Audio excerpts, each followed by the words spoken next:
Здравствуйте, друзья, и все, кто посетил мой канал. Сегодня я расскажу вам, как много лет назад я собиралась ехать сюда, в Болгарию, как я думала здесь зарабатывать и что из этого вышло. Как вы уже многие знаете, живу я в Болгарии уже давно, больше 10 лет. И когда я собиралась сюда переехать из России, у меня было несколько вариантов для заработка. В смысле, в моих мыслях были такие варианты. И первое, чем я мечтала заняться, это рисовать. Так получилось, что рисовать я начала недавно относительно, за 2 года до переезда сюда. И все мои первые работы, которые я нарисовала еще в России, были проданы, даже самые первые. Вот, посмотрите, некоторые из них. В России продавать свои картины мне было совсем нетрудно. Многие свои работы я сдала в галерею и музей.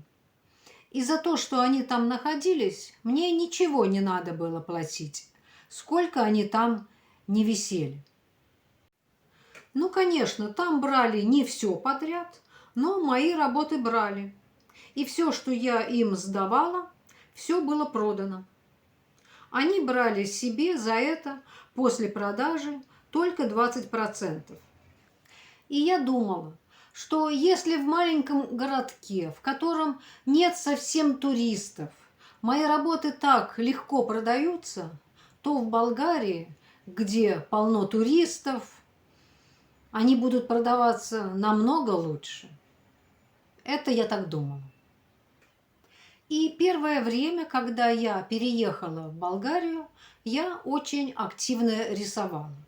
Ну, еще делала картины из кожи, всякие сувениры. Вот, например, сейчас покажу кое-что у меня осталось. Вот такое вот на дереве.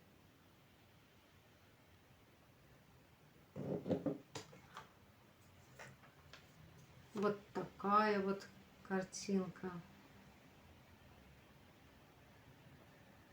Я собиралась открыть свой художественный магазин. И понимала, что на одних картинах магазин не вытянешь, поэтому я делала много всего. Магниты, иконы, ну вот что-то в этом роде, вот такая вот. В общем, примерно около года я готовилась к открытию магазина. Открывать магазин я решила весной в маленьком туристическом городке. И примерно в апреле я арендовала помещение. Помещение было не на центральной туристической улице, а рядом, совсем недалеко, буквально в нескольких метрах от центральной улицы, но не на ней. И точно понять, как много будет ходить людей по этой улице до того, как вы откроете там свой магазин, очень сложно. Я арендовала магазин совсем рядом с центральной улицей, но ходило там людей в разы меньше. Даже, я думаю, не в 10 раз меньше, а где-то в 200 раз, наверное, меньше, чем в центре. То есть людей там не было почти совсем. Только лишь люди, которые, ну, местные жители, которые жили в соседних домах. Только они ходили там. Туристов не было практически совсем. Работала я сама в магазине с 9 утра до 9 вечера. И там же, в этом помещении, я отгородила закуток, в котором и спала по ночам. Потому что арендовать помещение, какое-то еще, какой-то апартамент для себя в туристическое время в туристическом месте – это очень дорого, а ездить к себе в село – это далеко и тоже практически невозможно было. Поэтому я находилась там целый день, целые сутки. Но солнца я за то лето не видела практически совсем, потому что я целый день сидела в магазине, а выходила на пляж, шла только лишь либо поздно вечером в темноте, либо совсем рано утром. Несколько раз ко мне приходили с проверкой с налоговой. Они вначале что-то покупали, ждали, пока смотрели, буду я пробивать им чек или нет, а потом уже показывали свои документы. Но чек я пробивала всегда, в кассе у меня было всегда все нормально, поэтому с ними у меня проблем не возникало, хотя мне кто-то из них сказал, что но не может быть, чтобы вы за такую выручку продолжали работать в этом магазине. Никто не будет стоять за такие деньги. А что мне было делать, если аренду я уже заплатила, и мне нужно было хоть как-то вернуть то, что я потратила? Ну, в итоге я кое-как вышла в ноль. Доработала до конца сезона и закрылась.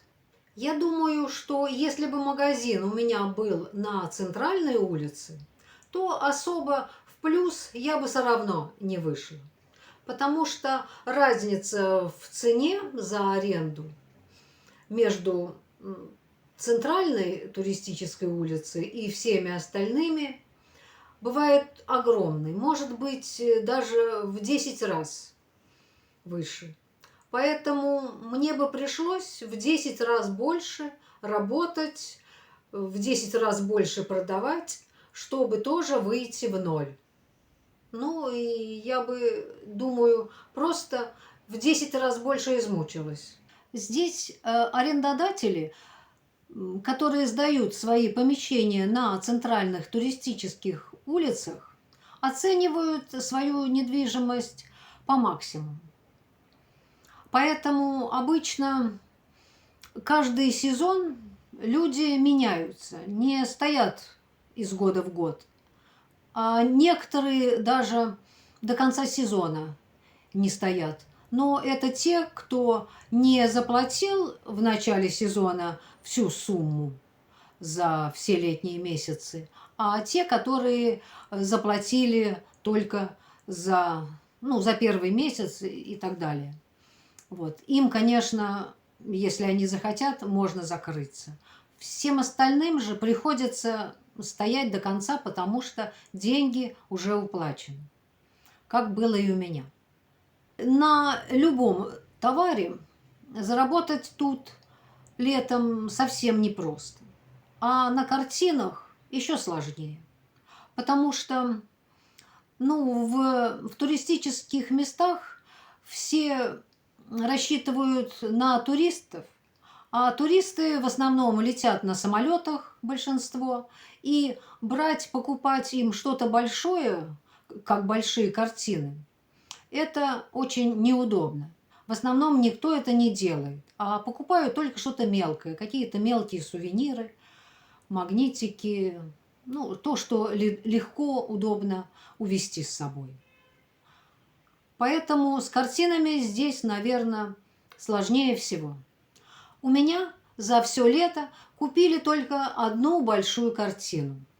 Смотрели, хвалили многие, но покупать не спешили. Вот так, покупали только всякие мелочи. Поэтому после закрытия магазина я пыталась пристраивать свои картины куда-то в чужие магазины, галереи, но либо их не брали, либо меня не устраивали их условия. А условия здесь примерно вот такие. Чтобы сдать им картину, нужно сразу заплатить так сказать, за то, что она у них будет висеть. И эта цена примерно 20-25 лев за одну картину за 2 недели. Ну, конечно, у кого-то может быть чуть-чуть по-другому, но, в принципе, все равно все стараются взять, так сказать, за место. Вот. И висит она у них всего 2 недели. После этого, если она не продана, ее нужно забрать. Иначе, если вы не заберете ее вовремя, вам придется заплатить еще. Даже, может быть, она при этом уже не будет у них висеть на витрине, а где-то будет лежать. Если же у вас за эти 2 недели все же она была продана, что, конечно, я думаю, большая редкость, то вам нужно будет заплатить им еще 30% от стоимости. Ну, это, конечно, немного, но просто я думаю, что за 2 недели, чтобы что-то продалось, здесь это большая редкость. Поэтому я на таких условиях никогда никуда не сдавала. Хотя рисовать я очень люблю, и я мечтала на этом зарабатывать.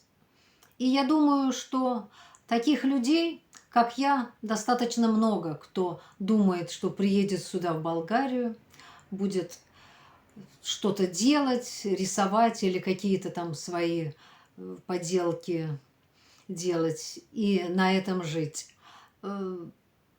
Это на самом деле очень сложно. Поэтому я решила сделать для вас это видео. Если у вас еще возникли какие-то вопросы, спрашивайте в комментариях, я постараюсь ответить. А я на сегодня прощаюсь с вами. Всего вам доброго. Всем пока.